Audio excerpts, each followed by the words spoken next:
To everyone who thinks that drag started with a wig, a death drop, and a cheeky sequin number from Sheen, sit down. No, sit. I'm going to blow your gay little mind.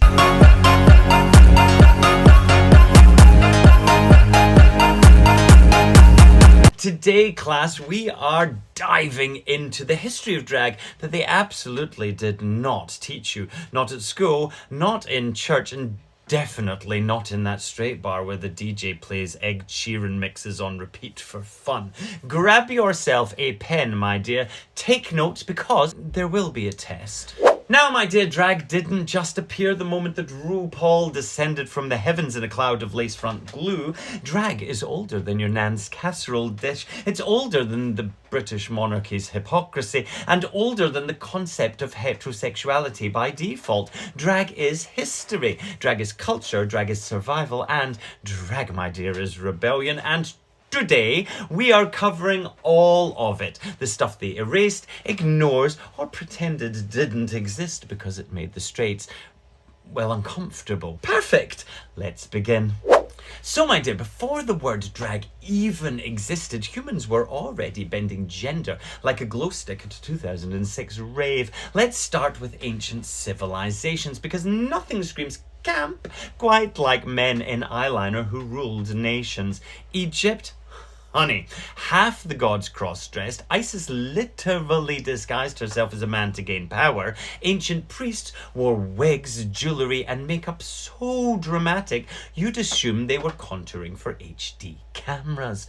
Greece, the birthplace of theatre, philosophy and men in skirts having emotional breakdown on marble steps. Every single female role on stage played by a man. Drag queens dominated the tragedies, drag kings handled the comedy, and honestly not much has changed. Japan, let's talk about Kabuki, the drag theatre so iconic your favourite performers would cry trying to keep up. Male actors performing hyper-stylized femininity, and women literally banned from the stage because the men were too good at playing women. I'm obsessed.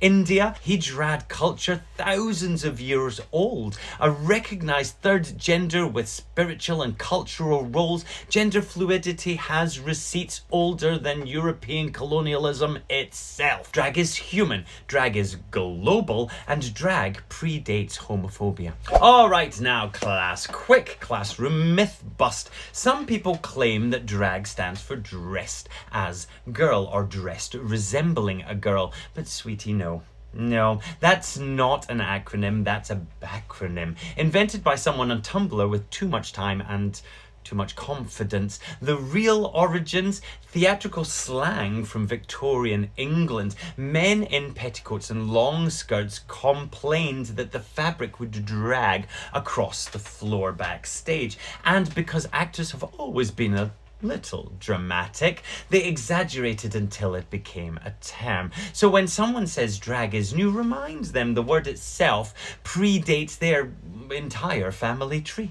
So, ideas, let's jump to Elizabethan England, a time when men wore heels, codpieces and collars so large you could land a helicopter on them. Women weren't allowed on stage, so every female character was played by a male actor. Romeo and Juliet, gay. Twelfth Night, gayer. The entire Shakespeare's canon, so gay it makes Mamma Mia look positively heterosexual. But then religion happened. Puritans saw a man in a dress and lost their collective wigs. Women's clothing on men became immoral. Men's clothing on women became a sin. And if only they knew what was coming in the 1970s.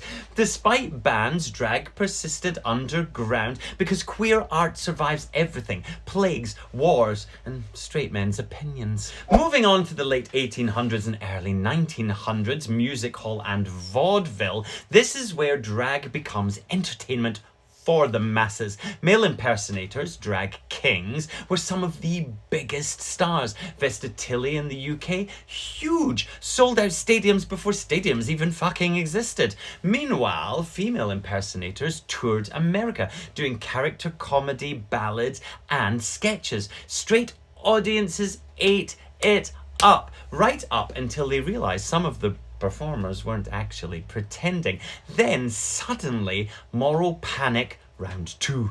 Drag has always existed beautifully and loudly until the straight world remembers it exists at all. Now, before ballroom became the cultural powerhouse it is today, there were queer masquerade balls in Europe as early as the 1700s. Men dressed as women, women dressed as men, people dressed as neither. Everyone snogged everyone else. Honestly, iconic.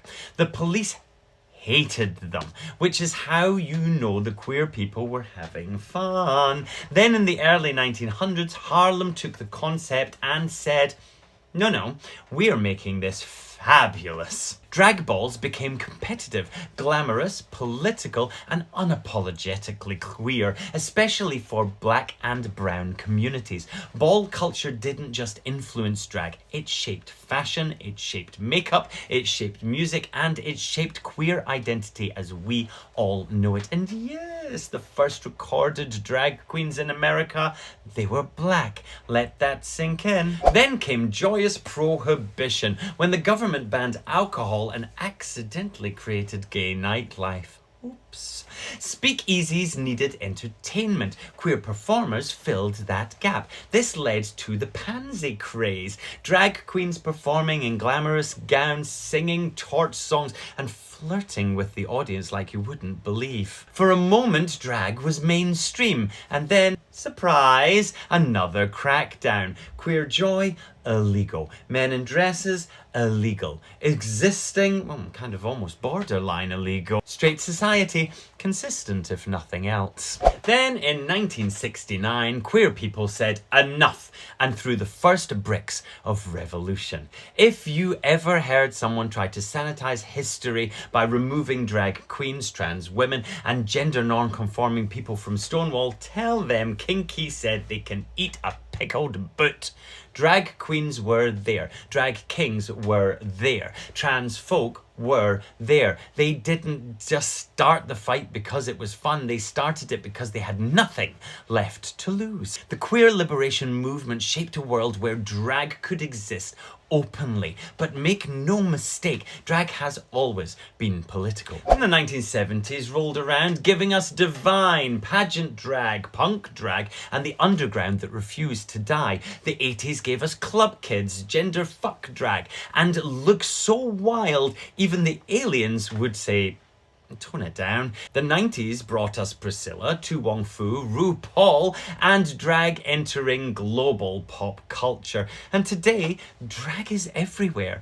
Art, resistance, theatre, TikTok videos made in dodgy dressing rooms while someone steals lashes. Drag is for everyone, my dear. Everyone who wants to express joy, identity, rebellion, satire, and pure unhinged artistry. Drag didn't just evolve, it fucking exploded. So now the million-dollar question, why didn't schools teach you this? It was very simple, because queer history threatens fragile power. If you know drag has always existed, you can't call it a new trend. If you know trans and gender fluid people have existed in every culture, you can't claim they're modern inventions. And if you know that queer people shaped art, politics, theatre, religion, and rebellion, then you can't erase it. Drag is not a moment, drag is a movement, and drag is a framework, a mirror, a protest, and a celebration. Drag is humanity